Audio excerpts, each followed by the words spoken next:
The distribution center smelled like cardboard, dust, and diesel fumes, a scent Robert Ward had long since stopped noticing.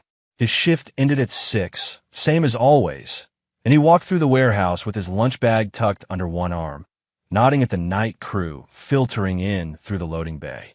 The November sky outside was already dark, heavy with clouds that promised rain.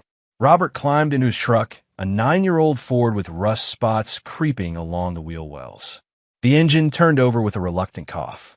He sat there for a moment, hands on the steering wheel, watching his breath fog in the cold air. The heater would kick in eventually. It always did. Cedar Falls, Wisconsin wasn't a big town.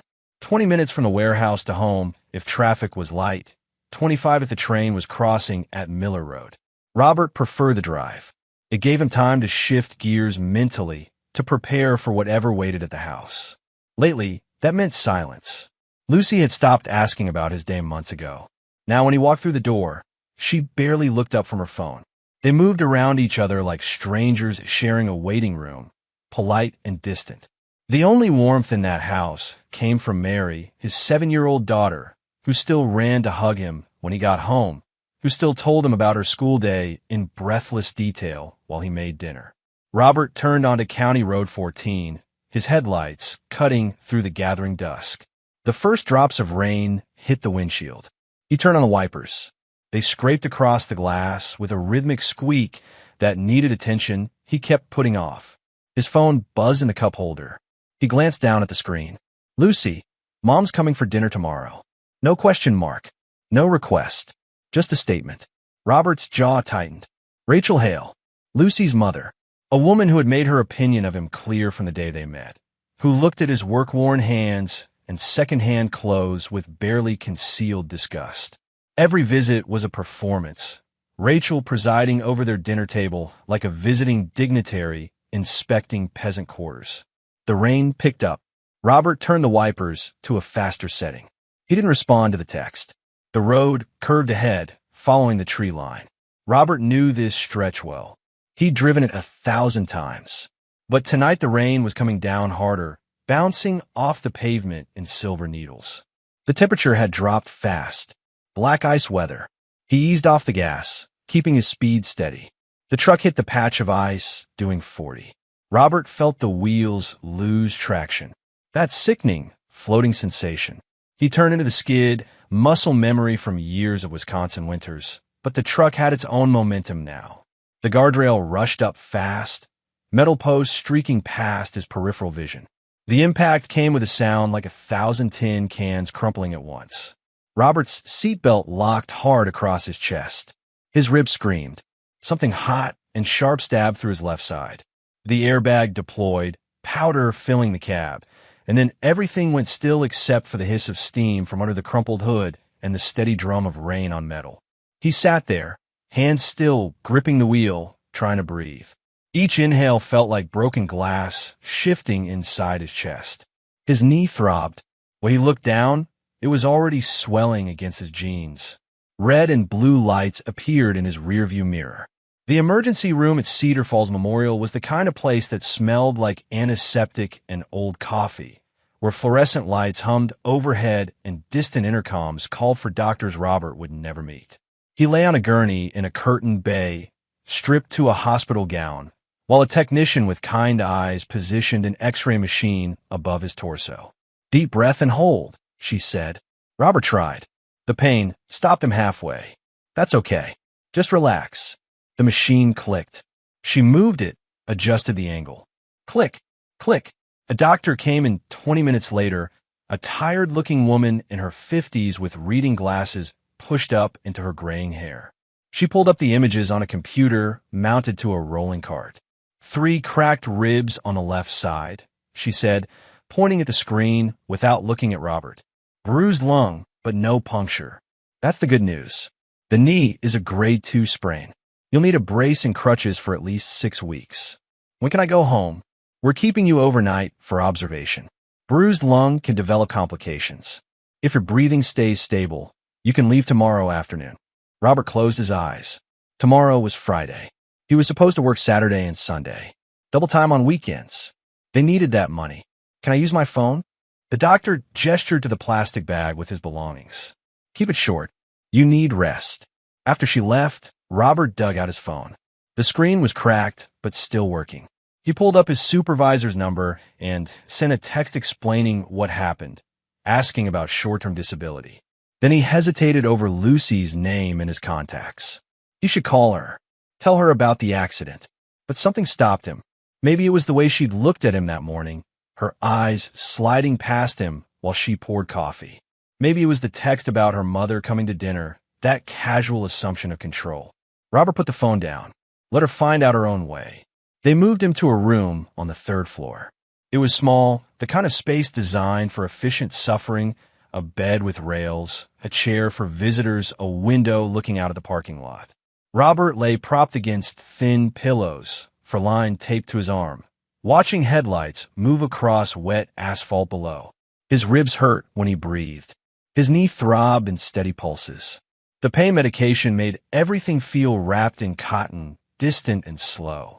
He must have dozed off because when he opened his eyes again, someone was standing in the doorway. Rachel Hale. She stood there in a burgundy coat, her silver hair styled in the same severe bob she'd worn for years, her purse clutched in front of her like a shield. The smell of mint gum and cheap floral perfume drifted across the room. She'd always worn too much perfume, as if she could cover up something rotten underneath. Robert's stomach sank. Hello, Robert. Her voice was clipped formal. She stepped inside without waiting for an invitation, her low heels clicking against the linoleum. Rachel. He kept his voice neutral. Where's Lucy? She's with Mary. Someone has to watch the child. Rachel set her purse on the bedside table with a deliberate thud. I told her I'd check on you first. Check on you. Like he was a grocery list item to cross off. Rachel didn't ask if he was in pain. Didn't ask what the doctors said. She stood there looking at him with those cold blue eyes, assessing him the way she always did, finding him wanting. Then she reached into her purse and pulled out a manila envelope. Robert's chest tightened, and it had nothing to do with his ribs. What's that? Papers. Rachel held the envelope like it was evidence in a trial. I had my attorney draw them up weeks ago. Just needed the right time. She dropped the envelope onto his lap. Robert didn't touch it. He could feel the weight of it resting against his thighs, could see the outline of folded documents inside. Rachel, whatever this is, open it. Her voice had that edge to it, that tone she used when she expected obedience. Robert had heard her use it on waiters, store clerks, anyone she considered beneath her. He'd heard her use it on Lucy 1,000 times. Slowly, moving carefully to avoid jarring his ribs, Robert pulled the documents from the envelope. Legal paper, dense with text. His eyes caught the header, quitclaim deed. His vision narrowed. You want me to sign over the house? It's the sensible thing. Rachel clasped her hands in front of her, prim and certain. You're going to be out of work for months. Maybe longer. That house should be in Lucy's name. For stability. For Mary. Robert set the papers aside, every movement deliberate. That house was mine before I married Lucy. I bought it with money I saved for 8 years. And now you have a family to think about. Rachel stepped closer to the bed. Lucy needs security. Your daughter needs security. What happens if you can't make the mortgage payments? I'll make them. Ow! She gestured at him. At the 4, the monitors, the bandages. You can barely move. You think they're going to keep your job open indefinitely? You're replaceable, Robert. You've always been replaceable. The words landed like slaps.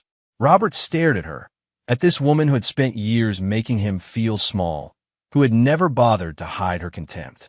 He thought about all the family dinners where she'd compared him to Lucy's ex-boyfriend, the one who went to law school. All the Christmas mornings where she'd given Lucy expensive gifts and handed him drugstore cologne in a bag. Get out, he said quietly. Rachel's expression didn't change. Sign the papers, Robert. Don't be difficult about this.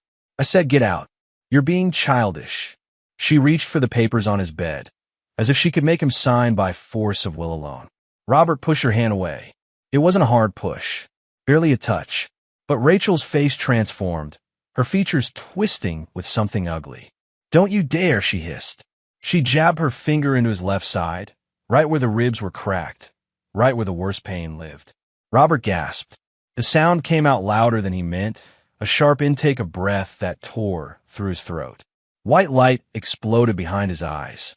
His whole body tried to curl away from the pain, but the bed rails trapped him. Stop! The voice was small and high and terrified. Mary. Robert's eyes snapped open.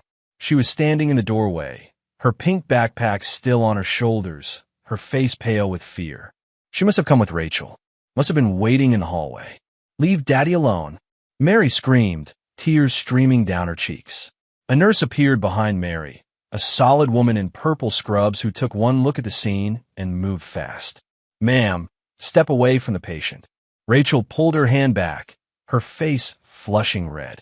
I was just. You need to leave. Now. The nurse positioned herself between Rachel and the bed, her voice leaving no room for argument. Rachel grabbed her purse, her movements sharp with indignation. This is ridiculous. I'm family. Leave now or I call security. For a moment, Rachel stood there, trembling with rage. Then she turned on her heel and stalked toward the door. She paused next to Mary, leaned down, and whispered something Robert couldn't hear. Mary shrank back. Then Rachel was gone, her heels clicking down the hallway, that awful perfume lingering in the room like evidence. The nurse knelt beside Mary, gentle and calm. Hey, sweetheart, are you okay? Mary nodded, but she was still crying, still clutching her backpack straps like they were the only solid thing in the world. Robert tried to sit up, wincing. Mary, come here.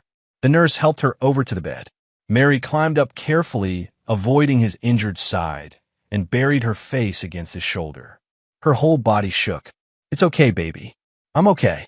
Robert stroked her hair with his good hand, his own heart hammering. She's gone now. The nurse picked up the manila envelope from where it had fallen on the floor. She looked at Robert, her expression grim. I'm documenting this, she said. What she did. I saw it. Robert met her eyes. Thank you. After she left, he held Mary close and stared at the ceiling, listening to his daughter's breathing slow, feeling her warmth against his uninjured side.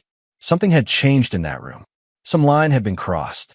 Robert had spent years trying to keep the peace, trying to make things work with Lucy, trying to tolerate Rachel's contempt because family was supposed to matter. But they didn't see him as family. They saw him as an obstacle, something to be removed. And now they'd shown their hand in front of witnesses, in front of his daughter. Robert's jaw set hard. They wanted a war. They were going to get one. Lucy arrived 2 hours later. Robert heard her voice in the hallway first, talking to a nurse, asking questions in that distant, distracted tone she used for everything these days. Then she appeared in the doorway, wearing her work clothes from the insurance office, her dark hair pulled back in a ponytail, her face carefully blank. Mary had fallen asleep in the chair, curled up under a blanket a nurse had brought. She didn't wake when Lucy walked in. Hey. Lucy stayed near the door, arms crossed over her chest. How are you feeling? Robert studied his wife. They'd been married 9 years. He knew her tells. The way she bit her lower lip when she was nervous. The way her eyes slid left when she was lying. Right now, her eyes were fixed somewhere over his shoulder. Your mother attacked me. Lucy flinched. She said you pushed her. I didn't. Robert, there's a nurse who witnessed the whole thing. She's writing a report. He kept his voice level calm. Your mother came in here with a quitclaim deed. Told me to sign over my house. When I refused, she deliberately jabbed her finger into my broken ribs. Lucy's arms tightened across her chest. She said you were being unreasonable. Did she tell you Mary saw it? That your daughter watched her grandmother hurt me and then screamed for her to stop? For the first time, Lucy looked at Mary sleeping in the chair. Something flickered across her face. Guilt, maybe. Or just discomfort. Mary shouldn't have been there, Lucy said finally. No, she shouldn't have. Robert shifted against the pillows, ignoring the spike of pain in his ribs. Why did you send your mother here? I didn't send her. She offered to check on you. With legal documents to steal my house. Lucy's eyes flashed. It's not stealing. We're married. What's yours is mine. That's not how property law works. You know that. You work in insurance. She was quiet for a moment. When she spoke again, her voice was softer, almost pleading. Robert, we need to be practical. You're going to be out of work for months. We have bills. A mortgage. Mary's needs. My mother's just trying to help. By forcing me to give up my home. By making sure Mary has stability. Lucy's voice rose, then dropped again when Mary stirred in her sleep. You think this is easy for me? Having to worry about money all the time? Having to ask my mother for help? I never asked you to involve her. Someone has to think about the future. Robert stared at his wife, really looked at her. When had she stopped being on his side? When had they become opponents instead of partners? Maybe they always had been, and he'd just been too busy working to notice. You should have signed, Lucy said quietly. She wasn't looking at him anymore. She was looking at the floor, her arms still wrapped around herself like armor. Mom's right. Mary should live with me if you can't work. It makes sense. The words hung in the air between them. Robert felt something cold settle in his chest, something final. Get out, he whispered. Lucy's head snapped up. What? Get out. Robert, You're trying to steal my house while I'm lying in a hospital bed. His voice was still quiet, but there was steel in it now. You sent your mother in here to bully me into signing papers. When that didn't work, she physically hurt me in front of our daughter. And you came in here to tell me I should have just done what she wanted. That's not. Get out of my room, Lucy. She stood there for a long moment, her mouth opening and closing, searching for words that wouldn't come. Finally, she grabbed her purse from where she'd set on the floor. Fine. She walked to the chair, bent down, and gently shook Mary awake. Come on, sweetheart. We're going home. Mary rubbed her eyes, confused. But Daddy needs to rest. Come on. Robert watched his daughter stumble out of the chair, still half asleep, clutching her backpack. She looked back at him with worried eyes. It's okay, Mary, he said, forcing his voice to stay gentle. I'll see you soon.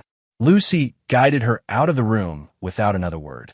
Robert lay in the dark afterward, listening to the beep of monitors, the distant voices of nurses at their station, the hum of the hospital settling into night. His marriage was over. He'd known it, in some vague way, for months. But now it was real, solid, undeniable. Lucy had chosen her mother over him. She'd chosen money and property over their partnership, and she was willing to use their daughter as leverage. Robert closed his eyes, his hands curling into fists against the thin blanket. They thought he was weak, thought he'd just roll over and let them take everything. They were wrong. Robert was released on Saturday afternoon with a list of prescriptions, a knee brace, a pair of crutches, and strict instructions to follow up with his doctor in a week. The nurse who'd witnessed Rachel's attack handed him a sealed envelope as he was checking out. My statement, she said, in case you need it. Robert tucked it into his jacket pocket. Thank you. Take care of yourself, Mr. Ward. A friend from work, Tommy Burke, picked him up in a battered pickup that smelled like motor oil and fast food. Tommy was the kind of guy who didn't ask questions, just showed up when you needed him. Your place? Tommy asked as Robert climbed slowly into the passenger seat. Yeah. They drove in comfortable silence. Robert watched the familiar streets of Cedar Falls roll past, his mind working through logistics. He'd called his supervisor from the hospital, got confirmation that short-term disability would kick in after the first week. It wasn't much, but it would cover the mortgage and utilities if he was careful. He'd figure out the rest. Tommy pulled into Robert's driveway 20 minutes later. The house was a small two-story with white siding and a front porch that needed new boards. Robert had bought it for almost nothing 8 years ago, back when the neighborhood was rough. He'd spent weekends fixing it up, learning plumbing and electrical work from YouTube videos, slowly turning it into something worth living in. His home. Robert grabbed his crutches and eased out of the truck. Tommy helped him to the porch, carrying the bag of medications. You need anything else, man? I'm good. Thanks for the ride. Tommy clapped him on the shoulder, careful of the injuries, and headed back to his truck. Robert stood on his porch, keys in hand. He slid the key into the lock. It didn't turn. He tried again, thinking maybe the cold had made the mechanism sticky. Nothing. The key went in, but wouldn't engage. Understanding hit him like a second accident. She'd changed the locks. Robert's vision went red at the edges. He pulled out his phone and called Lucy. It went straight to voicemail. He called again. Voicemail. On the third call, she answered. What? Her voice was flat, hostile. You changed the locks. Yes. That's my house, Lucy. It's our house. And I have Mary with me. She needs stability. Robert's free hand gripped the porch railing. I bought this house 3 years before we got married. You know damn well it's solely in my name. Then get a lawyer. She hung up. Robert stood there, phone pressed to his ear, listening to dead air. His ribs ached. His knee throbbed. The cold was seeping through his jacket. His own wife had locked him out of his own house. While he was in the hospital recovering from an accident, Robert lowered himself carefully onto the porch steps, pulled up the number for the Cedar Falls Sheriff's Department, and made a call. Deputy Harris was a patient man in his early 40s with a graying mustache and eyes that had seen too much human pettiness to be surprised by anything. He arrived 40 minutes later, looked at Robert's documents, deed, mortgage papers, driver's license showing the address, and nodded slowly. Property's in your name. You have every right to access it. He walked to his patrol car and pulled out a toolkit. I can help you enter legally. You might want to consider changing the locks again afterward. Already planning on it. The deputy picked the lock in under 2 minutes. The door swung open. Robert stepped inside his house and immediately knew something was wrong. The living room was half empty. The couch was gone. The coffee table. The TV stand. In the dining room, 3 of the 4 chairs had vanished. Upstairs, Mary's room had been completely cleared out. Her bed, her dresser, her toy chest, the rug shaped like a flower that she loved, all gone. Lucy had stripped the place while he lay in a hospital bed.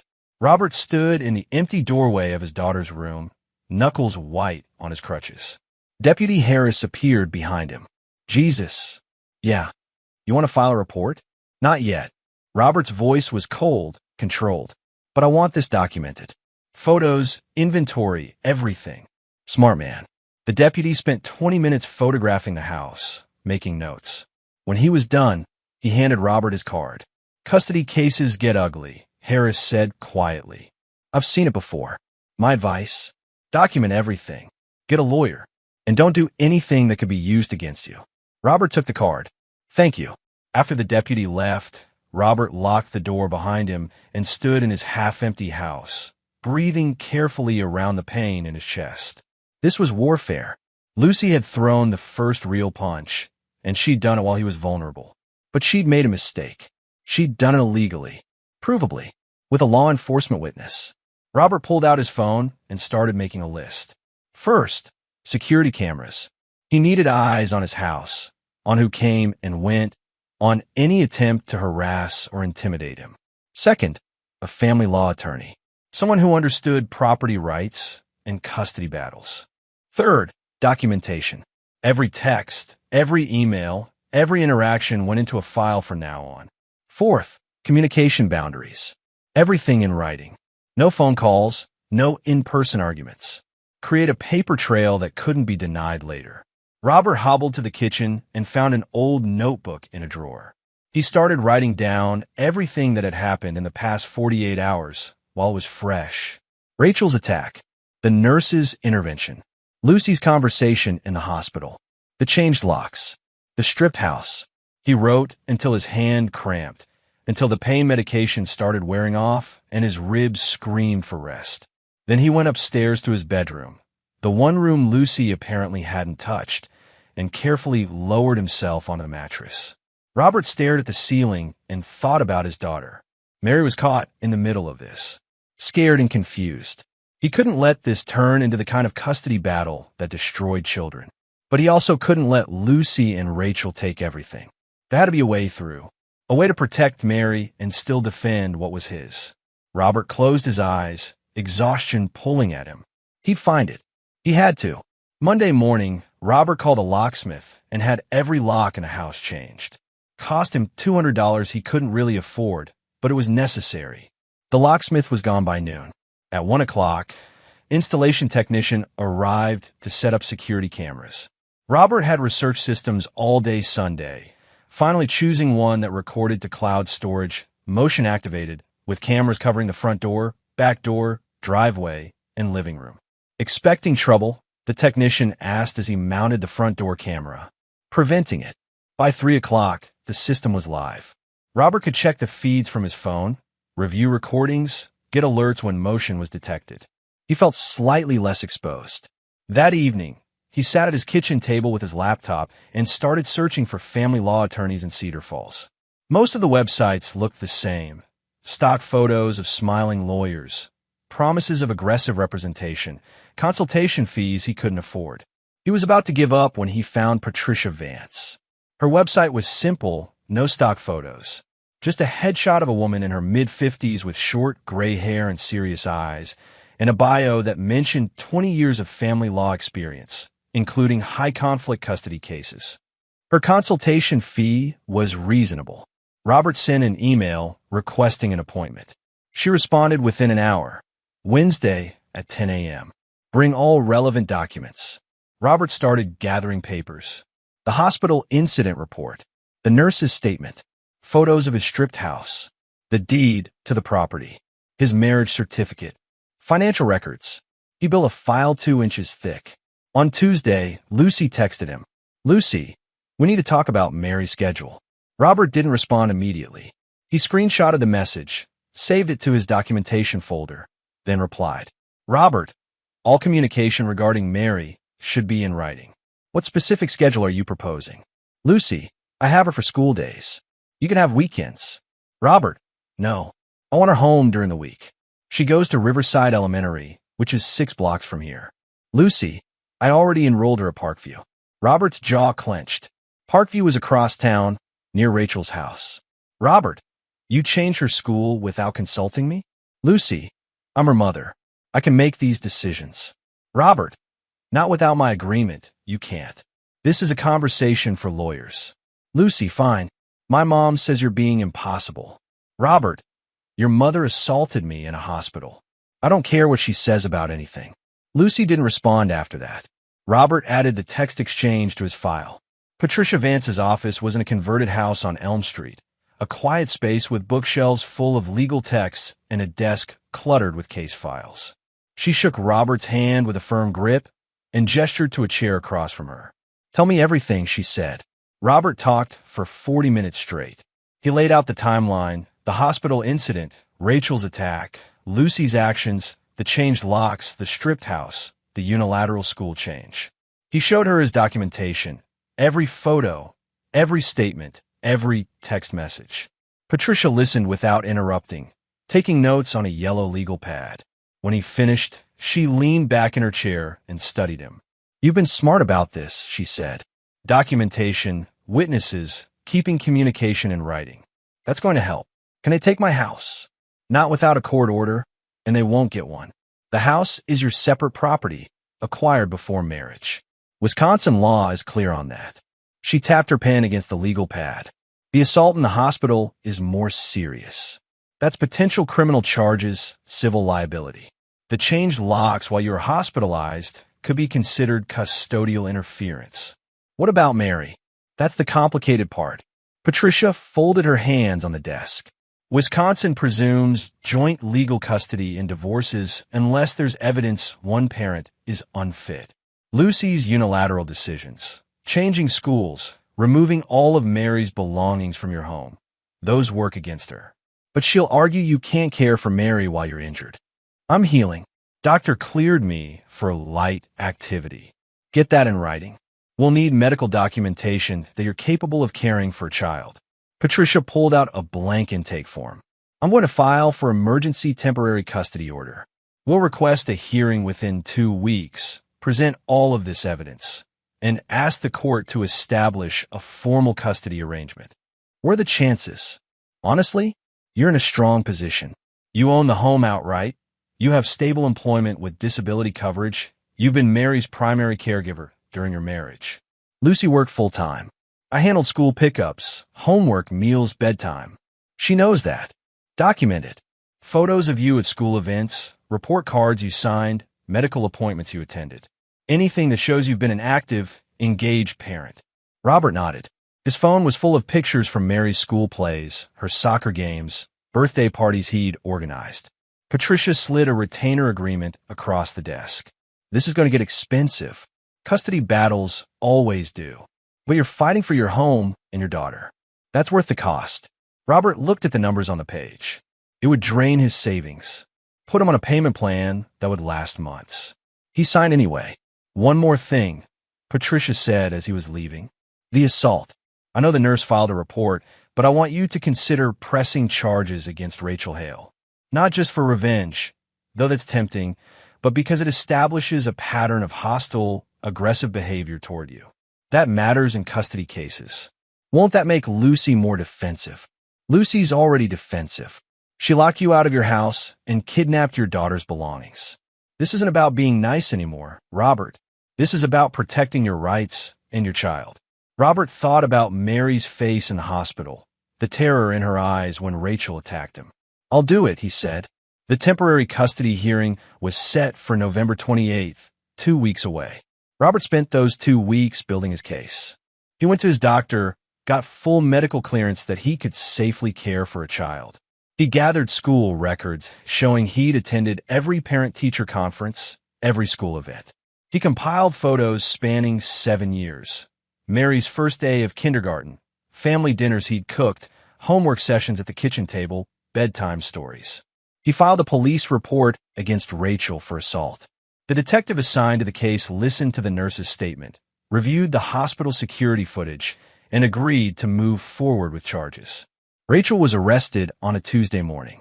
Robert knew because Lucy called him, screaming, "You bastard! She's my mother. She assaulted me. You're destroying this family. Your mother did that when she attacked me in front of Mary." Lucy hung up. An hour later, he got a text. "Lucy, you'll regret this. We're going to prove you're unfit. Robert, see you in court." The hearing arrived. Robert sat in the Cedar Falls County Courthouse with Patricia Vance, watching Lucy and her attorney, a slick-looking man named Douglas Brenner, take seats across the aisle. Rachel wasn't there. She was out on bail with a no-contact order. Judge Elizabeth Monroe presided. She was a stern woman in her 60s, known for no-nonsense rulings. Brenner went first, painting Robert as unstable, financially insecure, unable to care for Mary due to his injuries. He submitted medical reports showing the extent of Robert's accident injuries, highlighted his leave from work, suggested the house was unsafe because Robert lived alone. It was all circumstantial nonsense. Patricia dismantled it point by point.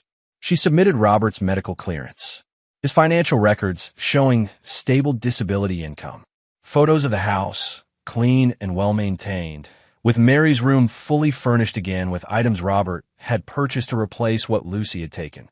Then she entered the hospital incident report, the nurse's statement, the police report against Rachel.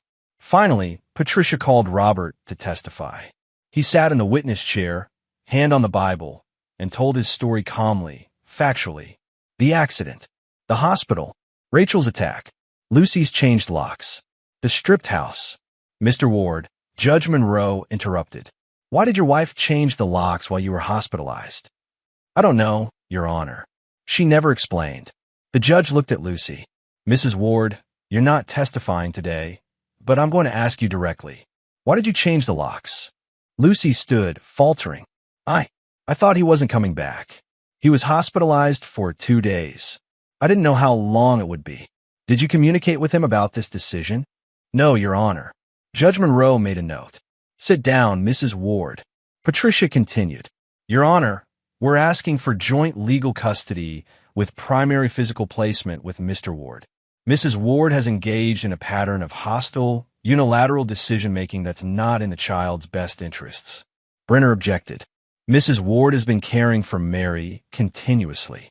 Because she took the child from the family home without Robert's knowledge or consent," Patricia cut in. "That's not co-parenting. That's abduction."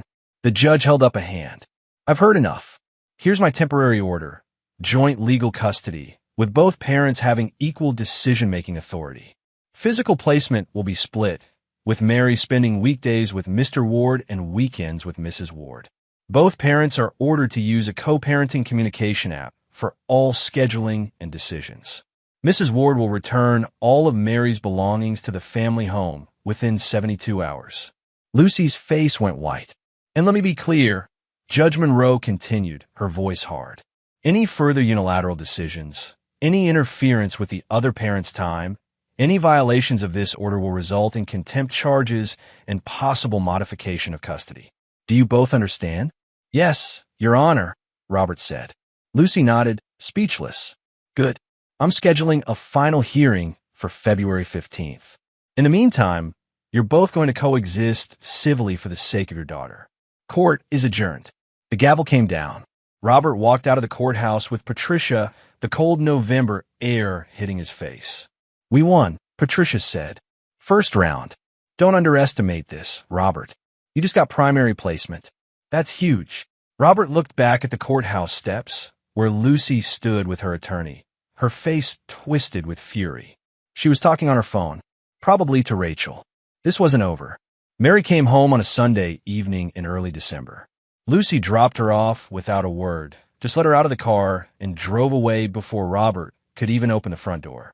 He watched his daughter walk up the sidewalk, dragging a small suitcase behind her, her expression guarded and tired. She looked older somehow, less like a child and more like someone who'd learned that adults couldn't be trusted. Hey, baby. Robert held the door open. How was your weekend? Fine. She came inside, shrugged off her coat, left the suitcase by the stairs. You hungry? I made spaghetti. Not really. She went upstairs to her room and closed the door.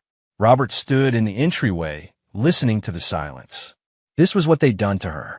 Lucy and Rachel, fighting over her like she was property instead of a person. He heated up the spaghetti anyway, put a bowl on the kitchen table, and waited. 20 minutes later, Mary came down. She sat at the table without speaking and ate slowly, her eyes on her food. School tomorrow, Robert said gently. You have everything ready? Yeah.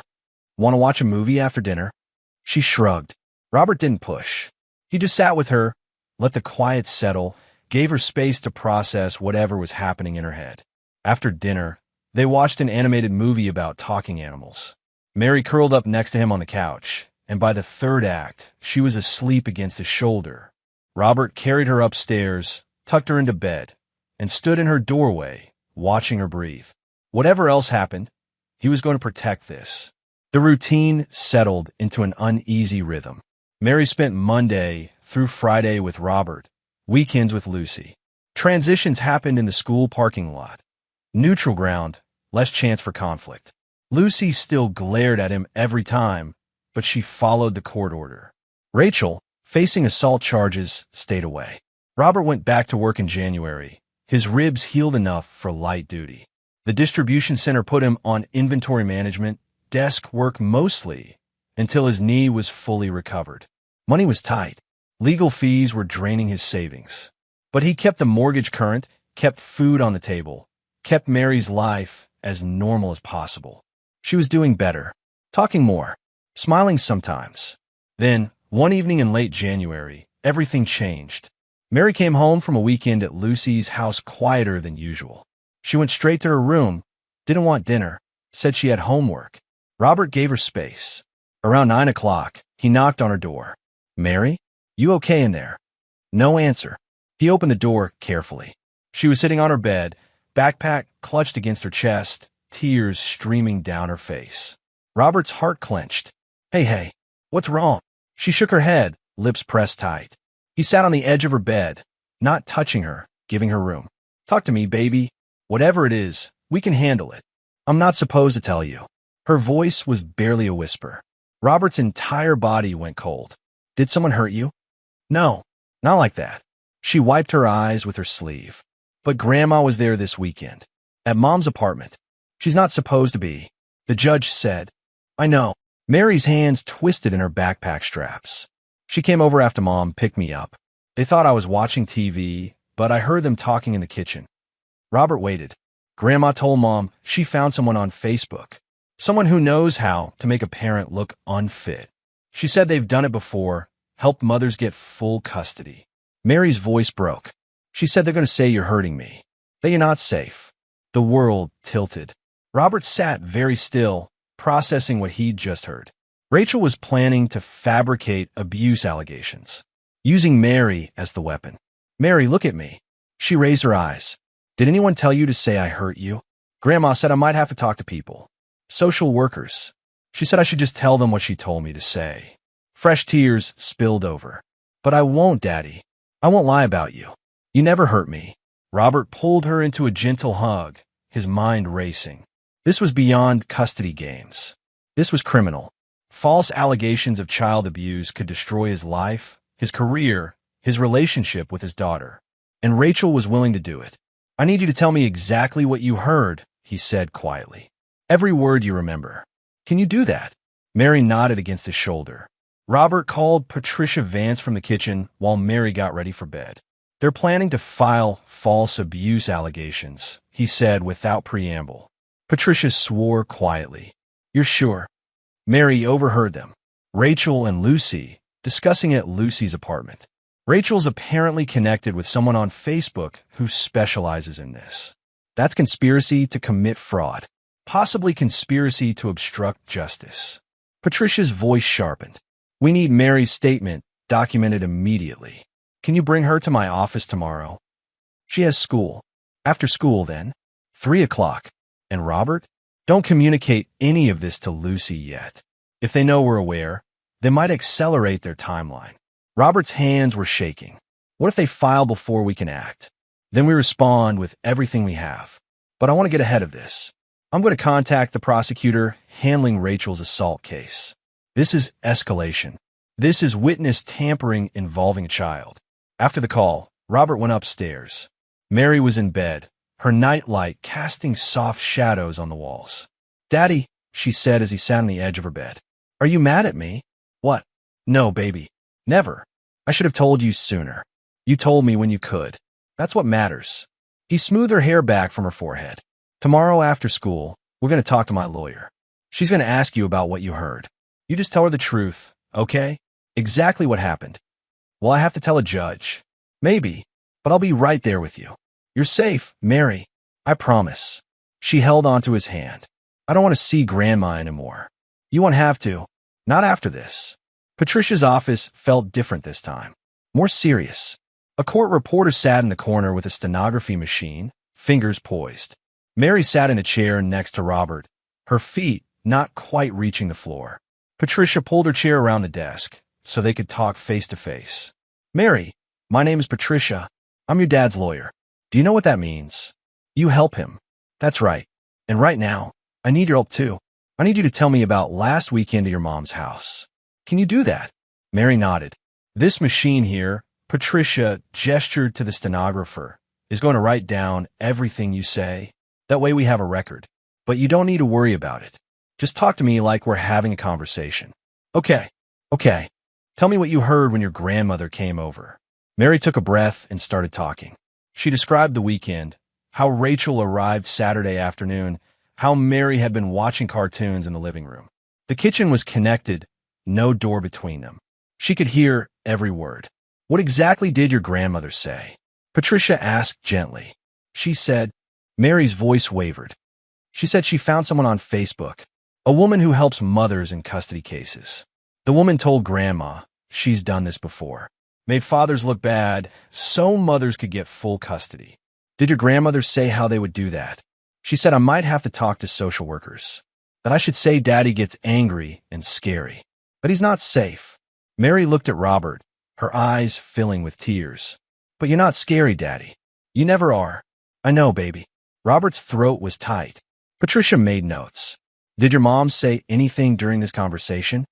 "She said." Mary paused, thinking. "She said she didn't want to lie. She said it felt wrong. But Grandma told her she was already lying, so she should keep going.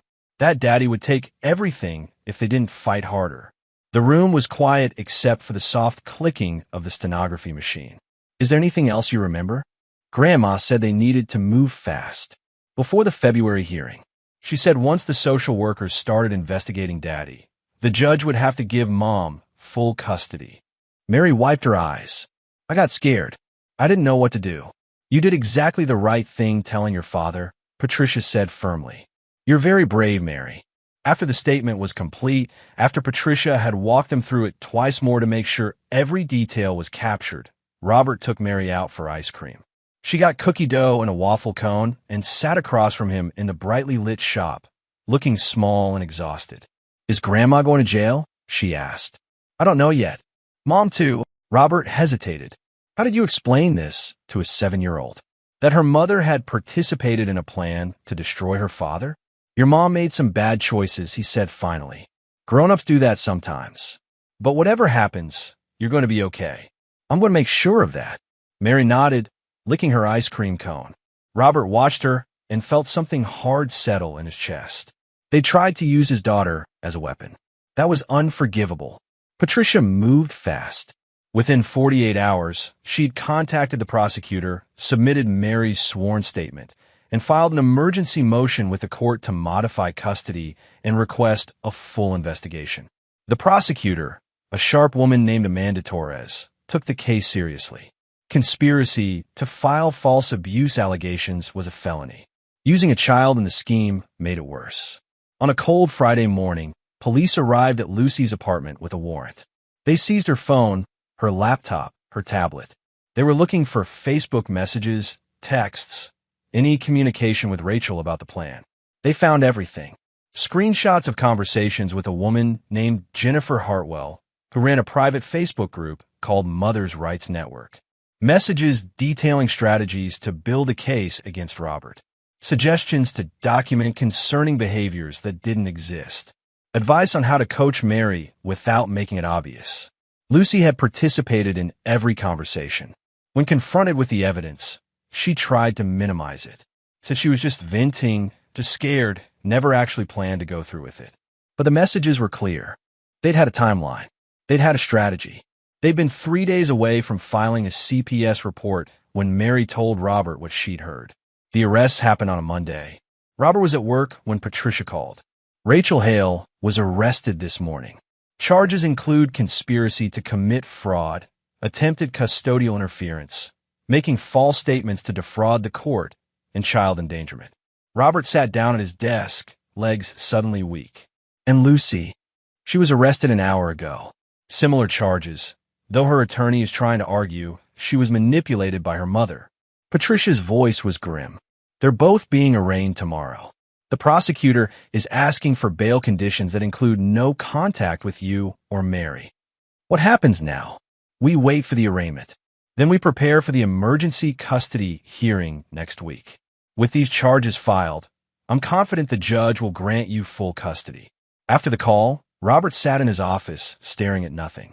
Lucy was in jail. Rachel was in jail. It should have felt like victory. Instead, it just felt hollow. Mary was with a supervised visit coordinator when the arrest happened, part of the temporary arrangement while the investigation was ongoing. Robert picked her up that evening from the family services building, a cheerful woman handing over Mary's backpack and giving him a sympathetic look. She had a good day, the woman said. We did arts and crafts. Thank you. In the truck, Mary was quiet. Did you have fun with Miss Jessica? Robert asked. It was okay. She looked out the window. Where's Mom?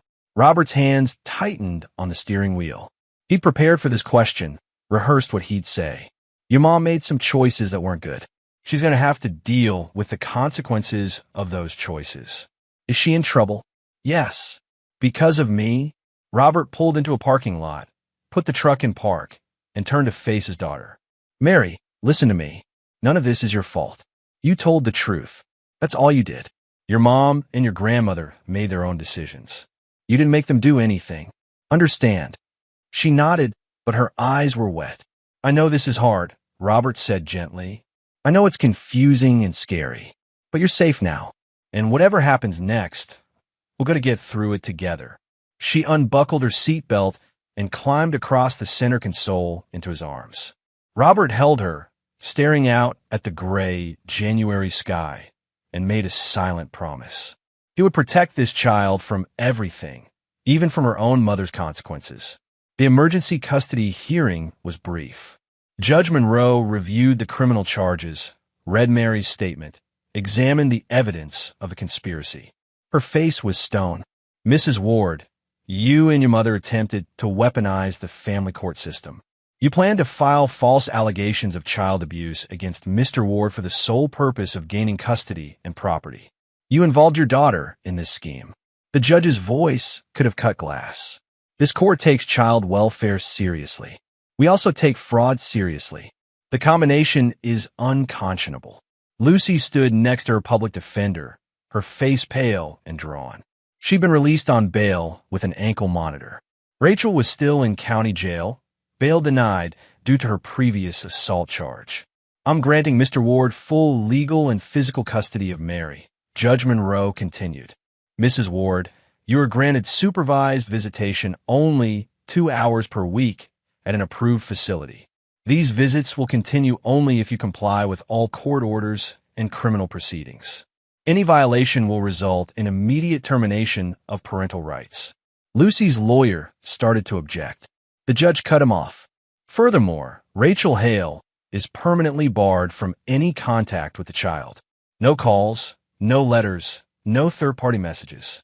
If she violates this order, she will face additional criminal charges. The gavel came down. Lucy was crying, silent tears streaming down her face. Robert felt nothing. She tried to destroy him. She tried to use their daughter to do it. There was no forgiveness for that. 6 months passed. Lucy received probation, mandatory counseling, and a permanent mark on her record. She attended her supervised visits with Mary at first, awkward hours in a family services office with a social worker taking notes. But over time, the visits became less frequent. Lucy missed sessions, made excuses, eventually stopped scheduling them altogether. Mary stopped asking about her. Rachel went to trial. The evidence was overwhelming. She was convicted on multiple counts and sentenced to 18 months in county jail, followed by 3 years probation. Robert testified at her sentencing. Rachel Hale tried to destroy my life, he said, standing at the prosecutor's table. She attacked me in a hospital when I was injured and vulnerable. She conspired to file false abuse allegations against me. She was willing to traumatize my daughter to achieve her goals. She deserves every day of the sentence the court gives her. The judge agreed.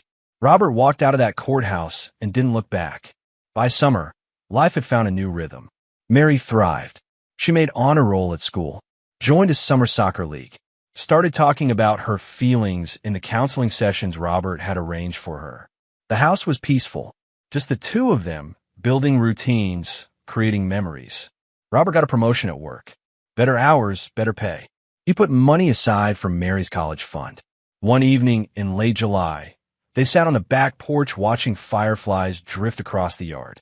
The house was just a block from a small lake, and they could hear frogs calling from the water. Daddy, Mary said softly. Yeah, baby? Are they gone? Mom and Grandma. Robert looked at his daughter. She was 8 now, taller, her face losing some of its baby roundness. She looked more like him every day. They can't hurt us anymore, he said. Good. She leaned against his shoulder, and they sat in comfortable silence as the sky turned purple and the stars came out. Robert thought about forgiveness. People said it was healing, that letting go of anger was the path to peace. But he didn't forgive. He didn't forget. What Lucy and Rachel had tried to do, destroying him, manipulating Mary, weaponizing the legal system, that wasn't something you forgave. It was something you survived. And Robert and Mary had survived. That was enough. The past was behind them. The future stretched out, uncertain but theirs to shape. Robert tightened his arm around his daughter and watched the fireflies dance. He'd rebuilt their life with quiet strength, with careful documentation, with ruthless protection of what mattered. No one would take this peace from them. Not anymore.